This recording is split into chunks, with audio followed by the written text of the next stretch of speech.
I wonder whether we can push our kind of counterfactual beagle even further into the unknown, because quantum information. Yeah, I think people will recognize that as part of kind of the scientific world, but there's a very interesting exploration of the idea about knowledge and sort of creativity and the creation of knowledge that you're kind of suggesting that we can bring this into physics, which is kind of interesting. Pinning down information, yeah, well, that sounds almost something scientific, but pinning down knowledge, that's quite a challenge. Defining knowledge.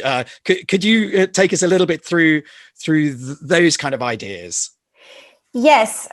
So this is some very interesting speculative area that I think has interested physicists, some physicists at least, for quite a while, as well as mathematicians. And well, for example, Turing had lots of interesting ideas about this stuff. And the way in which counterfactuals enter is precisely through the fact that creativity is a label that we've invented to describe a process that happens in our minds. Perhaps it happens in other physical systems in the universe. We don't know, but let's say we are sure that it happens in our mind, that produces a different kind of information compared to the sort of trivial information that we can find in nature. And this information has resilience. So it has this feature that it's capable of surviving. And it's the stuff that supports things like the civilization, and so it appears in good books, good works of art, and so on. But at the same time, it's also something that is not just produced by our minds; it's something that has been produced through millennia by natural selection. So it's the kind of information that has resilience is also a byproduct of what happens with natural selection and the creation of the biosphere. We know it happened on Earth, maybe it's happened elsewhere in the universe, we don't really know. But these are two examples of two processes that thinking and natural selection that have produced some kind of robust information. So it's information that has a counterfactual property, the capability of remaining embodied in physical systems. And I think this is why David Deutsch, again, I think he is very interested in this theory of knowledge. He decided to call this, I kind of gave away now, but I think he decided to call this type of information knowledge, but it should be understood without a knowing subject. So it's something that, it's something that, it's a kind of information that is different from any information, but it's a thing that can be known, but it doesn't require a knowing subject to be contained in a physical system. And the obvious example is the knowledge in genes, where, of course, there can be an amoeba somewhere in the biosphere. It doesn't mean that there has to be a sentient being around to understand that knowledge in the genes of the amoeba. Now, the thing that I found fascinating in this work that David was doing at the time, this is actually what brought me into constructor theory, which is the name of this counterfactual science that I'm discussing now. The thing that brought me into constructor theory in the first place was that I was interested in understanding how one could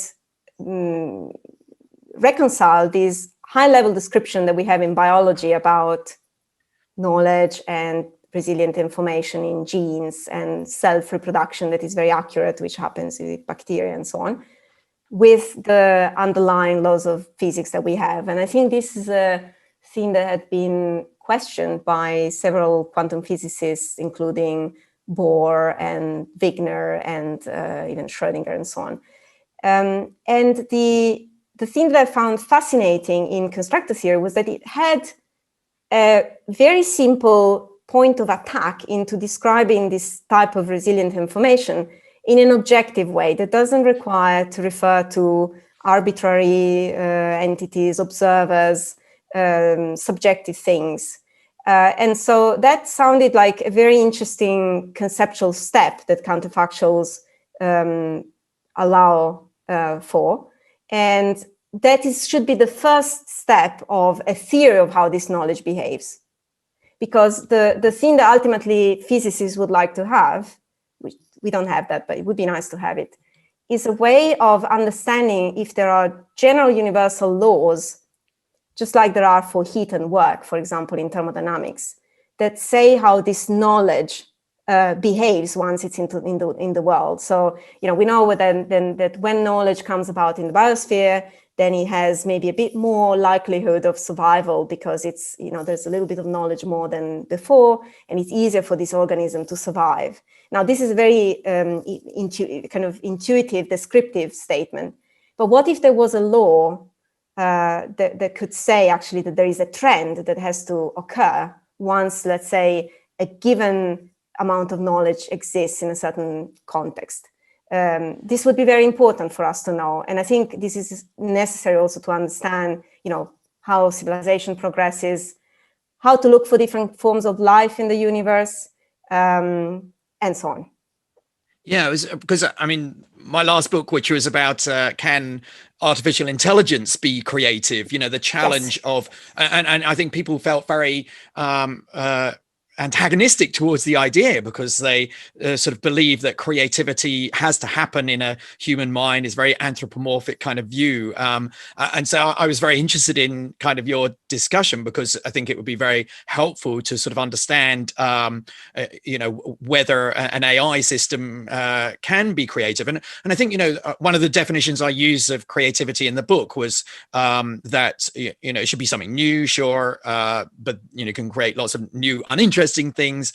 It should be surprising, which was sort of about engaging our emotions, but should have value. And I guess the value one is about perhaps the resilience of this thing. And I love that idea of the resilience of information being knowledge. So, and that somehow also, applies to mathematics. Mathematics isn't just about the true statements of numbers and geometry. No, it's about those which kind of last, which we want to share. And so, yeah, maybe that's something still personal and emotional, but it does seem to have a content to it, which is beyond our kind of emotional response to it, that there is the quality of a very long calculation, which is as long as the proof of Fermat's last theorem, but that is not as interesting as the proof of Fermat's last theorem, which has just so much going on in there. But why? What is it about the qualities of those that and it's somehow the equation, the calculation could have gone many different ways, but that proof of Fermat's last theorem has a resilience about it and will and kind of last. Interesting. It doesn't have to be physicalized. I don't know. Well, there's an interesting kind of idea, but I was you seem to be hinting as well that, we're really at the beginning of this. And as you said, we now need to develop a kind of theory of knowledge, which is not for the philosophers, but and the philosophers, but also the physicists and scientists. Yes, I think that's one, you touched now on a theme that's important, that I guess there is a bit of resistance from at least from the physics community, to actually regarding this as a problem for physics or maybe for science more broadly. And I think maybe that's what you encountered too when you were writing your book. And I think that, I kind of strongly disagree with that. And in a way, it's actually a great opportunity for physics and mathematics and other fundamental sciences to develop new methodologies, acknowledging that there is a problem in itself is very important. So I think I've seen one of these nice entertaining lectures that you have on the topic of being able to distinguish something that's mimicking, thinking from something that is actually thinking like a human being, that's properly replying to questions in a creative way. Now, we have hints as to, how to maybe go about answering this question. But I think the fact that we don't have, so we only have descriptive statements about this. We don't have explanatory statements yet. And I think it's a bit like, I think my colleague Sarah Walker, she's an astrobiologist, and she has this nice way of saying that we are like, we are, with respect to these problems, we are talking the same way that our ancestors were talking about gravity before having discovered the theory of gravitation.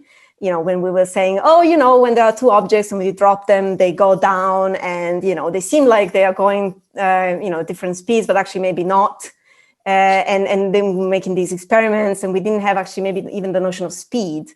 And so we had lots of descriptive statements about this stuff. But when then Galileo and then Newton came with more and more universal laws about this, we did understand that there were regularities there to be explained. And I think in this context, in the context of knowledge, so there is, we are at this very stage of trying to talk about these things in some sort of scientific way, but we don't quite have the right methodologies yet. And I think if we want to build some good, useful ones, I think counterfactuals are really important to that. And so, you know, we should really take this on board, that this is an open problem and it's a great opportunity.